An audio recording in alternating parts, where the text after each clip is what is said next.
This is the Daily Freakout. My name's Bobby Freakout. Thank you so much for tuning in.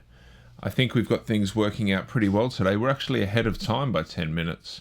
And unfortunately, I've got a light on, and if I look directly at that camera, that light is right in my face, and then I get the little dot whenever I look at other things. Thank you very much for tuning in. If you tuned in yesterday, you'll know that we are going to be listening to Mr. Hammond, Klaus Wunderlich. Today it is the record of the week.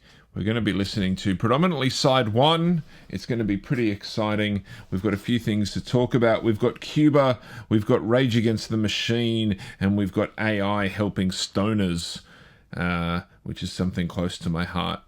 And why don't we just get straight into it? Let's talk about AI and helping stoners, because stoners need our help, don't they? Yes. AI helps man recover 400,000 in Bitcoin 11 years after he got high and forgot the password. What a silly goose. That's the wrong camera. That's the better camera. Thank you. I have at times, not currently, but I have at times been a 24/7 wake and bake stoner. The biggest difference the biggest difference to the stereotype for me is that when I smoke, how I describe it is that it calms my mind down. It slows it down a bit, and I can do things like read. For instance, over Christmas, I decided to purchase, and I sat down and read a book about the CIA. I finished off Game of Thrones. Right here. I finished off A Feast for Crows, Game of Thrones. And I'm pretty sure there it is. I then read and finished, wrong way, Surprise Kill Vanish by Annie Jacobson, about the CIA. And I managed to read those books fairly easily. Well, not easily, I don't think, because I'm not a reader. Reading, I find a bit of a struggle. It's not dyslexia, but it's definitely like an ADHD style. You reread the same paragraph over and over again. And to be honest, the CIA have got a lot to answer for. Like, there's some stories in here that are just stupid. I think having an agency like the CIA is probably necessary in the world, but some of the stuff they've done, oh my lord! And you got to imagine that this is the stuff they allowed out. There's so much stuff that they haven't told you or told us. And I find that cannabis allows me to sit and read. I had many times over Christmas where I sat on the couch with a dog on either side of me, had a smoke, made a thermos of coffee, and sat and read for an hour or so. And I got through books. Since then, I think I've read a handful of pages of the many books that I have on the go. And it's a real shame.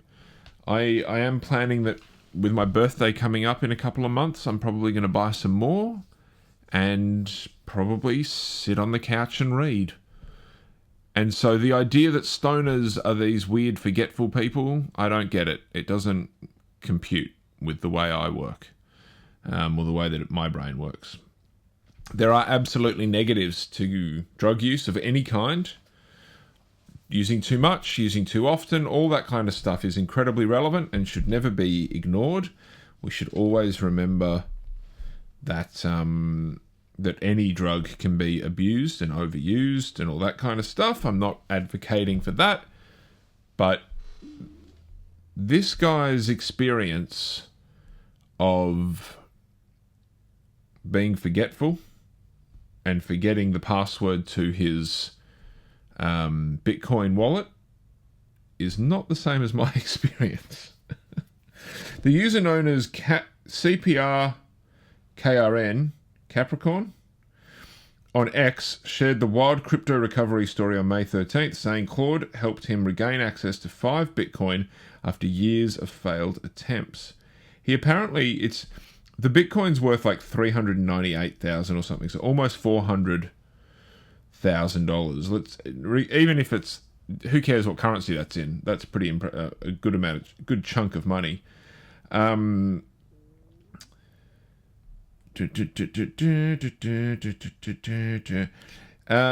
to the thread, the wallet had been locked since the user's college days. He said he originally bought the crypto when it was worth around $250. So 5 Bitcoin at $250 each. What's that? 1,025? It's 1,250, isn't it? 5? And I'm sober. Before he lost access to the wallet after changing the password whilst high. Now, throw in the comments what you think. Think about what you think the password might be, because it's absolutely hilarious and stupid. He said he'd tried to recover the funds. Trillions of possible password combinations had been used. The breakthrough came when he reportedly uploaded the files from his old college computer into Claude, the AI, and Claude helped him work through it. To quote from one of his posts, "I tried like 7 trillion passwords. Found this old mnemonic a few weeks ago that ended up being the old password before I changed it. Thought I was screwed. Last-ditch effort, dumped my whole college computer into Claude. I found an old wallet file that the mnemonic," and then it cuts off. So that was a waste of reading that. So this is another thing for don't get rid of tech. Keep your laptop. Keep your computer, because you never know what's going to happen. Little tangent there. Doing this little show, because of the Roland Aerocaster that I use, you can connect up iPhones to use as cameras. And so that's what I've got going right now. I've got a camera there. I've got a camera there. And they are iPhones. Because they're my old iPhones that I've kept and held on to. Oh, pardon me. I was, not that long ago, it was implied that I was a hoarder. And I didn't like that, because I'm not a hoarder. But I like stuff. And so I just never got rid of my iPhones. I always kept hold of them. And to discover that I can use them with this system, and that I can use them as multiple cameras on this, is absolutely fantastic. And I'm very pleased about that. So don't throw away old tech. You never know when you're going to need that cardboard box or that envelope or those papers. I've got too many cardboard boxes. Actually, just up there, I've got record boxes that I bought records in that were posted to me. And so I need to start selling my records and using those boxes, because it's the exact reason why I held on to them, was because I thought to myself, I may end up selling records and I need some way of shipping them out, and I don't want to waste all this perfectly good cardboard. So yeah. So this guy was able to the poster says that he's even planning on naming his child after Anthropic CEO Dario Amodei, which seems like a fair deal considering he's now around $400,000 richer. That's the company that made Claude the AI. $400,000, that would change my life. Like, seriously change my life if I got that kind of money. Like, if I discovered that amount of money from some investment I'd made 20 years ago somehow, then, or 11 years ago it was, it would absolutely change my life. It would not allow me to live the rest of my life comfortably, though. I would still have to do things. I would have to take that money and invest it somehow. I reckon I could live on $50,000 a year at the moment, so it would last me 8 years. So it'd be almost a decade of living, which would be great. But after that, I would have to go. So what I'm saying is, I would not name my my child after the head of the company. So if you're trying to think of what the password was, you're never going to guess it. Just like he never guessed it. Why is it froze for a second there?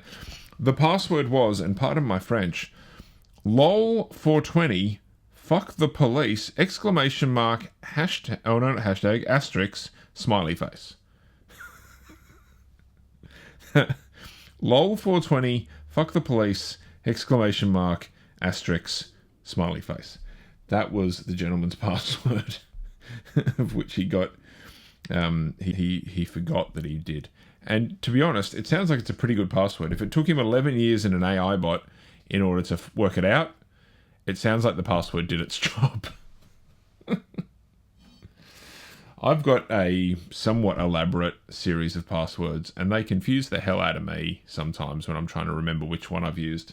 And so this guy, he went to absolute town on working that one out. Anyway, you know what time it is? It's time for Record of the Week.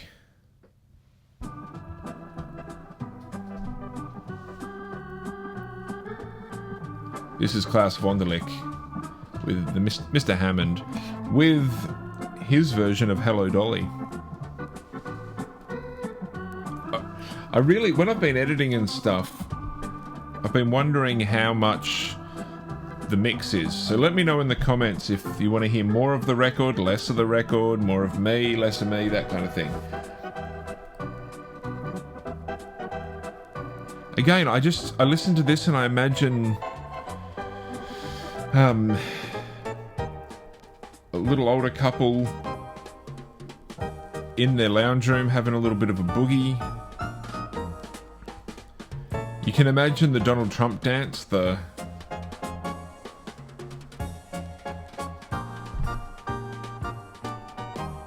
It's fantastic. And if you know Hello Dolly at all, then you'll know how lovely this is.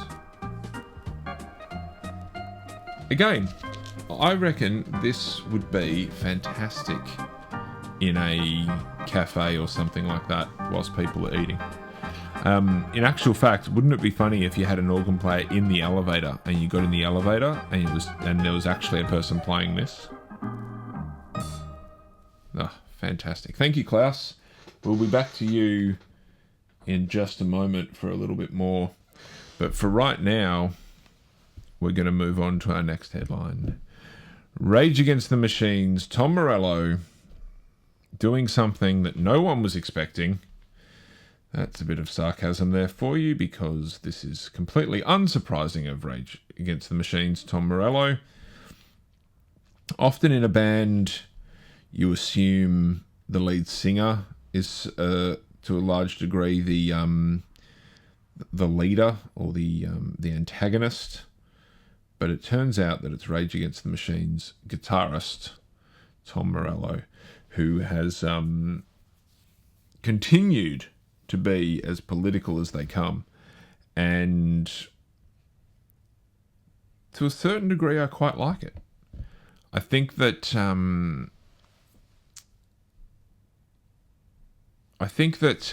he's, to a certain degree, he puts his money where his mouth is.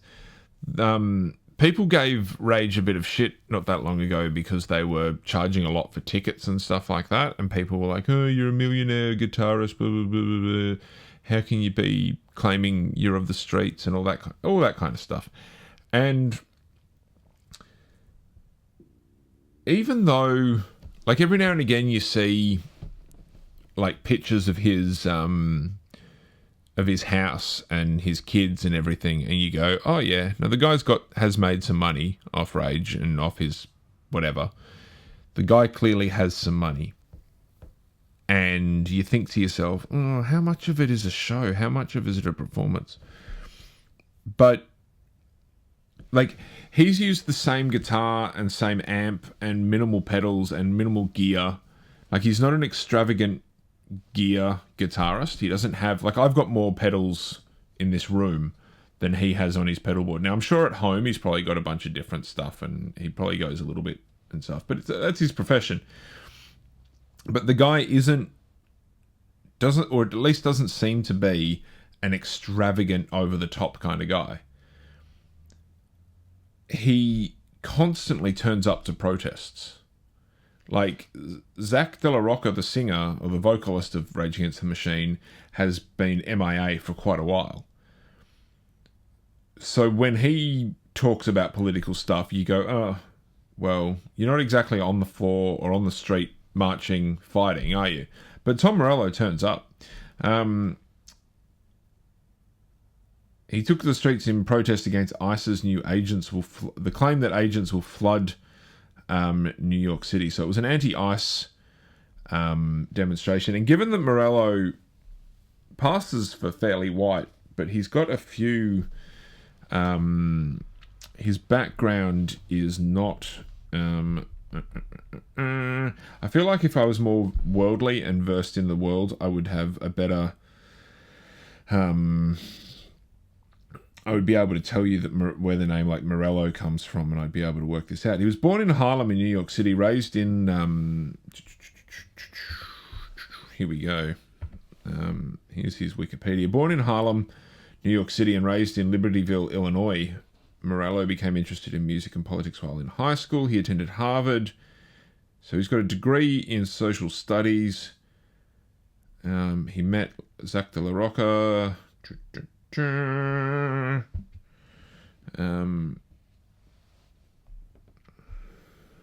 he's done a solo project called The Night Watchman.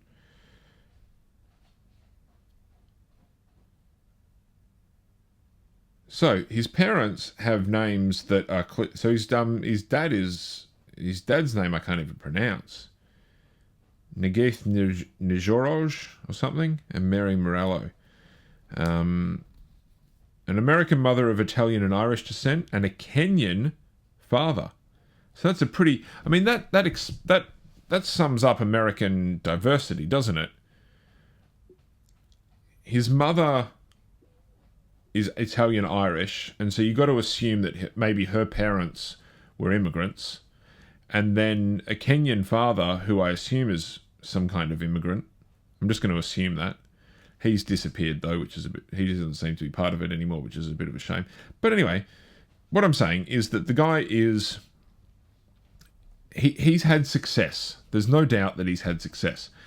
But he seems to still put his money where his mouth is most of the time by attending these kind of rallies. He was at Occupy Wall Street a bunch of times. And yeah, the guy's 61. Jeez, he looks good for 61, doesn't he? And you can see the Kenyan... Now that I look at his face, you can see the Kenyan influence there. Again, fantastic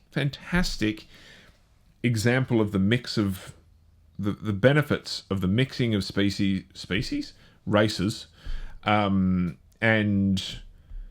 the benefits that we can get from that.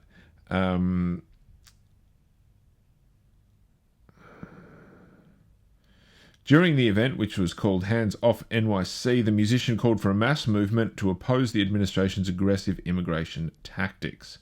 It does seem like, even though ICE seems to have quietened down a little bit in the news at the moment because other crazy stuff's happening in that country, it does appear that they are still present and still doing some absolutely crazy stuff over there. Everything I hear about ICE and stuff in the news is just crazy, because it's not like they weren't doing this before the current administration. The current administration seems to have just said, hey, go crazy, because they were deporting people and getting rid of people previously. It was always a thing. Illegal immigrants working and being part of the United States has always been a thing, and they were always getting kicked out. Like, it was a constant thing where they had to be quiet and stuff. And the crazy thing is, they work and they contribute, but it's not like they vote or anything.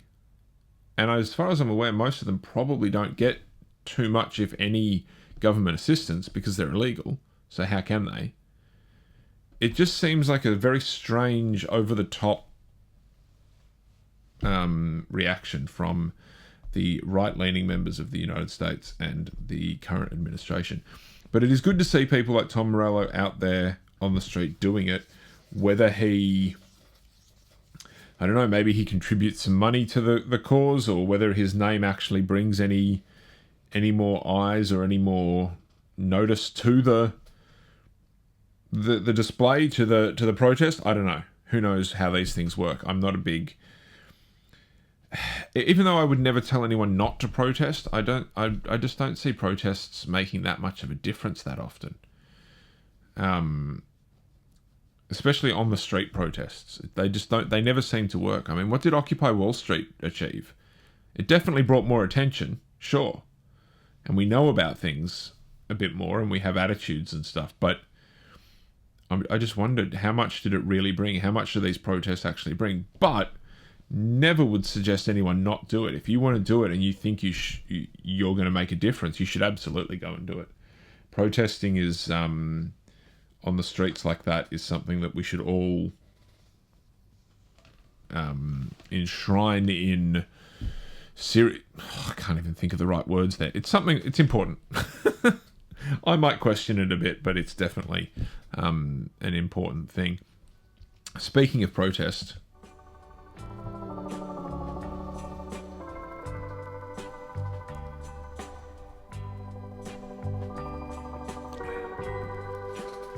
so yesterday I recommended a podcast, and that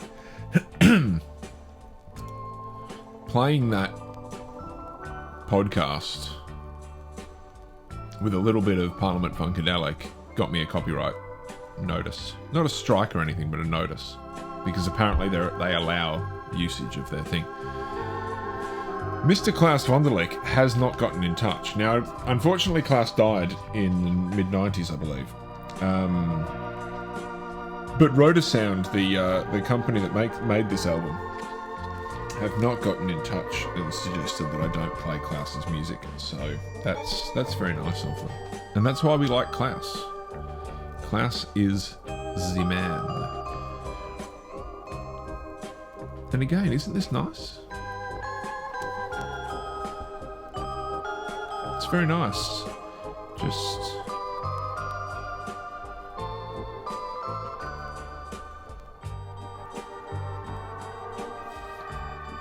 nice and relaxing. Take you into your morning. Thank you, Klaus. Thank you for all the work you've done. As the US starves it of oil, Cuba is pulling off one of the fastest solar revolutions on the planet.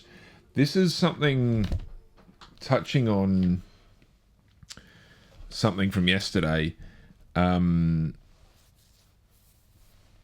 I talked about how it appears, from my uneducated perspective, that the United States, and Donald Trump in particular, is pushing Europe away, and Europe are saying, okay. And Europe are working on it without Donald Trump and without the United States. And this is another example of it. Cuba has been oppressed and attacked by the United States forever. Again, hello CIA, looking at you guys. For potentially acceptable reasons, maybe not, maybe not, I don't know. I don't know enough about it to really say whether the United States are the bad guys in the situation or not, or whether it's just like two sets of bad guys having a bad off. But Cuba is currently being blockaded and starved of oil in terms of fuel, petrol, etc. And so China has said, hey guys, we've been developing solar panels. You guys should check this out. This is some good tech. Get on it. And even though it's not going to it's going fast, but it's not going necessarily quite fast enough.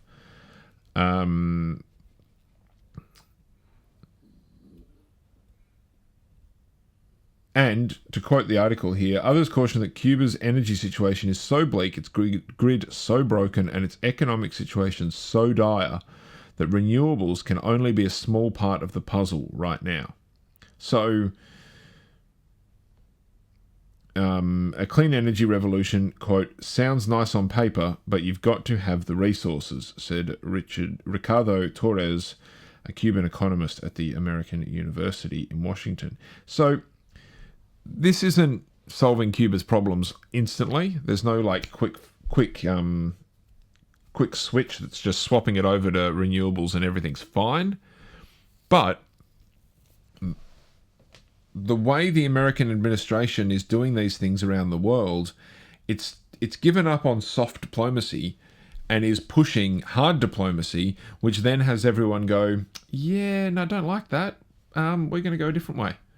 We're going to go off and support China, and so China's solar panels, because China's got solar panels and wind turbines, and we're going to go with that. And as you know, if you listen to, I think it was yesterday's show or any other show, I am a big fan of solar, a big fan of wind turbine, big fan of all these things, and I would go with those any day of the week. If I could, I would just go solar straight up. Don't need anything else, pretty much. And so this kind of situation, Cuba is a great example, I think, or is showing to be a great example, that if you push people into a corner, they'll work out what to do. They'll work out a different way. And if you're the United States and you try to destroy people, they will fight back. They will develop a different method. They will go a different direction. And in this case, Cuba has said, well, if we're not going to be able to get oil, let's go with solar. Because again, once you've got the panels, apart from a bit of maintenance and stuff, you're independent. You don't need somebody else. And I think that's part of the problem for a lot of big industrial people, is that they're like, oh, wait a second, our cash cow's gone. It used to be that you had to drive a car and you had to pay for petrol, and we made money off the petrol.